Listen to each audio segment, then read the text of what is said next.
کہ مکان بنتے رہتے ہیں اور گھر ٹوٹتے رہتے ہیں. گھر اور مکان ایک چیز نہیں ہوتی. مکان بنانے کے لیے آپ کو پیسہ چاہیے ہوتا ہے. آپ بہت اچھا مکان بنانا چاہتے ہیں تو اس کے لیے آپ کو 4 کروڑ روپے, 5 کروڑ, 10 کروڑ, 20 کروڑ چاہیے. وہ کروڑوں روپے چاہیے آپ کو. ایک پیس آف لینڈ چاہیے اور اس کے اوپر ایک بڑی اپنی آرزوؤں کا محل بنانے کے لیے آپ کو پیسہ چاہیے. اور اس پیسے کو کمانے کے لیے آپ 30, 40, 50 سال لگاتے ہیں. 40-50 سال اپنی زندگی کے لگانے کے بعد آپ مکان بنانے کے قابل بنتے ہیں. لیکن گھر اور مکان ایک چیز نہیں ہوتی. گھر کچھ اور چیز ہوتی ہے, مکان کچھ اور چیز ہوتا ہے. بہت سے لوگ اپنی صلاحیتیں اپنے مکان کو اپ گریڈ کرنے, اس کو رینوویٹ کرنے, اس کی فلورنگ کو چینج کرنے, اس کے اندر کمفرٹ کو ایڈ کرنے, اس کے اندر فرنیچر کو بہتر بنانے میں اس میں لگاتے ہیں. مکان بنتے رہتے ہیں اور گھر ٹوٹتے رہتے ہیں. یعنی آپ دیکھیے کہ بلکہ وہ لوگ جو ایک ہی مکان میں اکٹھے زندگی گزار رہے ہیں, ان کا تعلق اصولی طور پر پڑوسیوں کے جو تعلق بیان ہوئے ہیں نا دین کے اندر, کہ 2 پڑوسیوں کا ایک دوسرے پہ حق ہے کہ وہ ایک دوسرے کی خبر گیری کریں. 2 پڑوسیوں کا ایک دوسرے پہ یہ حق ہے کہ وہ یہ دیکھیں کہ وہ کس حال میں ہیں, ان کی کوئی مشکل ہے, کوئی پریشانی ہے تو میں اس کو جانوں, میں اس کو سالو کروں. بلکہ ایک اور میں واقعہ سناتا ہوں. میرے پاس ایک دفعہ ایک خاتون آئی اور وہ ماشاءاللہ ایک مذہبی رجحان اور مذہبی جذبہ اور ایک مذہبی فہم کی بھی حامل تھیں, اور ایک مذہبی ذہن اور مذہبی ایک جوش بھی ان کے اندر مجھے نظر آیا. تو انہوں نے کسی بات پر اپنی ساس کے حوالے سے کچھ باتوں کا اظہار کیا کہ بھائی میں کچھ مشکل میں ہوں اور یہ میری ساس کے پرابلمز ہیں, اور یعنی وہ ساس اور بہو کا جو ایک ہمارے یہاں ہوتا ہے مسئلہ. تو انہوں نے کہا کہ یہ مسئلہ ہے اور میں اس وجہ سے اب میں نے یہ سوچا ہے کہ میں ان کے ساتھ اب زیادہ بات چیت ہی نہیں کروں. ہم ایک گھر میں رہتے ہیں لیکن اب ہمارے درمیان بات چیت بند ہے.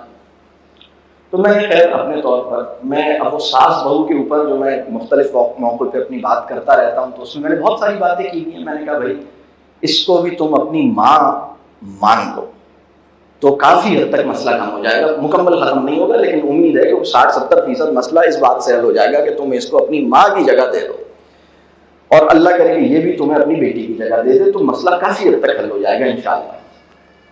تو خیر ایسی کوئی بات میں نے کہی تو انہوں نے کہا نہیں یہ تو نہیں ہو سکتا, یہ ایشوز ہیں, یہ مسئلے ہیں, یہ نہیں ہوگا, اور یہ بہت میرے لیے مشکل ہے, اور یہ میرے لیے نیچرل بھی نہیں ہے, بہت مشکل ہے, یہ امپریکٹیکل سا سلوشن ہے, ایسا نہیں ہو سکتا. تو پھر میں نے ان سے کہا اچھا ایسا کرو, کم از کم اس عورت کو اتنی جگہ تو دو جو ایک پڑوسی کو دینے کی ذمہ داری ہر مسلمان پہ لگائی گئی ہے. یعنی پڑوسی کا کیا حق ہے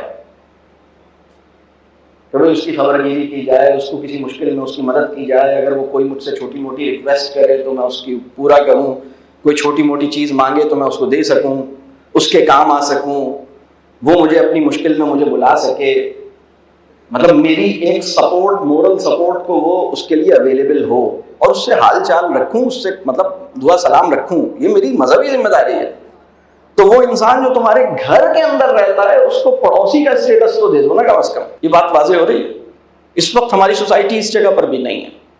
تو جو میں بات عرض کر رہا ہوں کہ گھر ٹوٹ رہے ہیں اور مکان بن رہے ہیں, یعنی جو لوگ, یہ بہت بڑی تعداد میں ہماری سوسائٹی میں لوگ, یعنی میں چونکہ ہزاروں کی تعداد میں بہت سے لوگوں سے ملتا ہوں اور بہت سے نوجوان شادی شدہ جوڑوں سے بھی ملتا ہوں, میں بعض اوقات دیکھتا ہوں کہ وہ لڑکی جس کو یہ لڑکا دنیا سے لڑ کے اپنی بیوی بنا کر لے کر آیا ہے, اور جس کی محبت میں کہتا تھا کہ میں چاند اور تارے توڑ کے لے آؤں گا, ابھی 6 مہینے گزرے ہیں یا سال گزرا ہے اور یہ اس کے ساتھ کمفرٹیبل نہیں ہے, وہ اس کے ساتھ کمفرٹیبل نہیں. یعنی یہ اس میں کوئی ایگزیجریشن محسوس ہوتی ہے یا یہ آپ کی بھی نظر میں آتا ہے یہ پرابلم ہے یا نہیں؟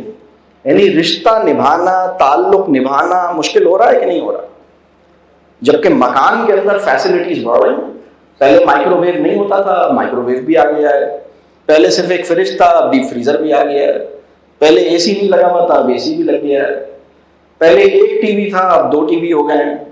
اور پتہ نہیں کیا کیا چیزیں بھرے جا رہی ہیں. پہلے ایک گاڑی تھی اب 2 گاڑی ہو گئی, پہلے چھوٹی گاڑی تھی اب بڑی گاڑی ہو گئی. تو یہ چیزیں تو ہو رہی ہیں نا. پہلے پرانا سا فلور تھا, اب اس کے اوپر ذرا اچھا مہنگا والا فلور, اسپینش ٹائلز لگوا دی ہیں, بہت اچھا فلور ہے.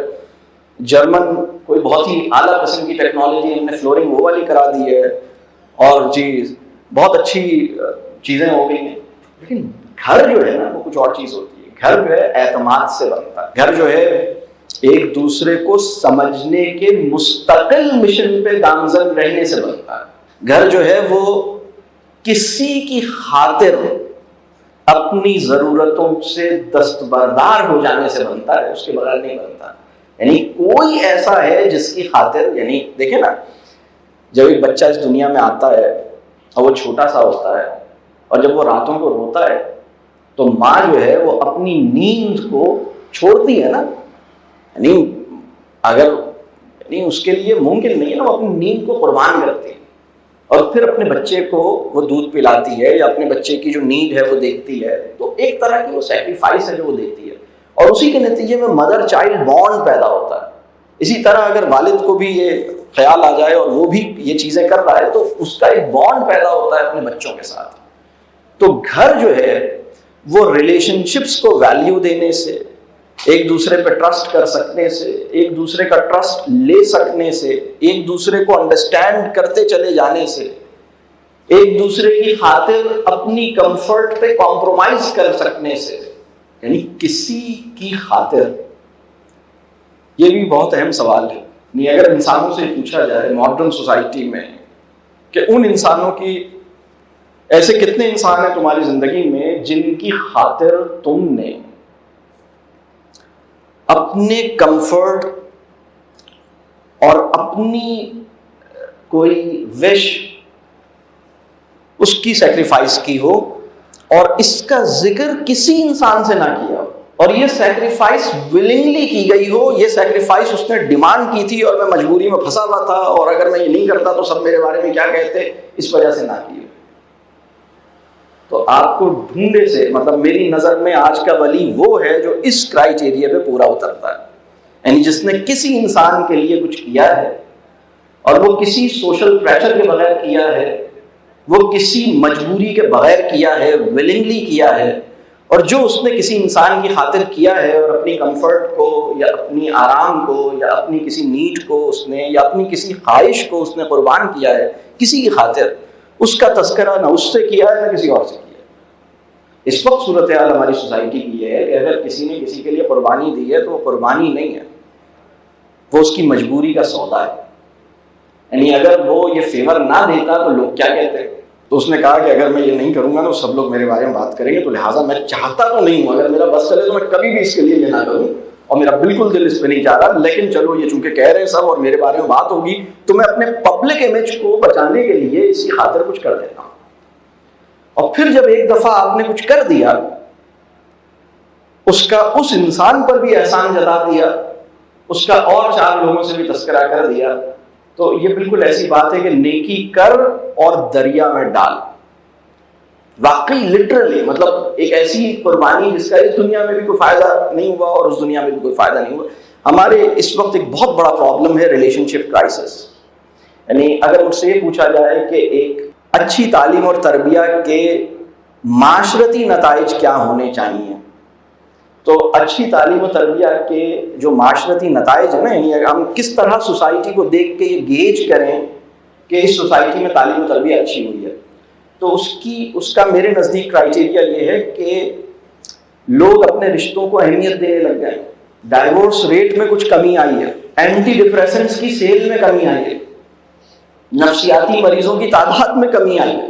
اس وقت معاملہ یہ ہے کہ ہم جی ڈی پی کے بڑھنے سے اپنی سکسیس اور اپنی پروگریس کو گیج کرتے ہیں, ہم نفسیاتی مریضوں کی تعداد میں کمی سے اس کو نہیں ریلیٹ کرتے, یا خودکشی کے رجحان میں کمی سے اس کو ریلیٹ نہیں کرتے, یا طلاق کے رجحان میں کمی سے اس کو ریلیٹ نہیں کرتے. یہ بہت اہم بات ہے, اور یہ اس وجہ سے ہوتا ہے کہ ایک بامعنی زندگی کا کوئی بڑا ویژن, اور اس ویژن کو حاصل کرنے کے لیے اپنی تربیت, اپنا تزکیہ, اپنے علم اور شعور پہ کام, اپنے مزاج پہ کام, اس کی توفیق ہمیں نہیں ہو پا رہی ہے.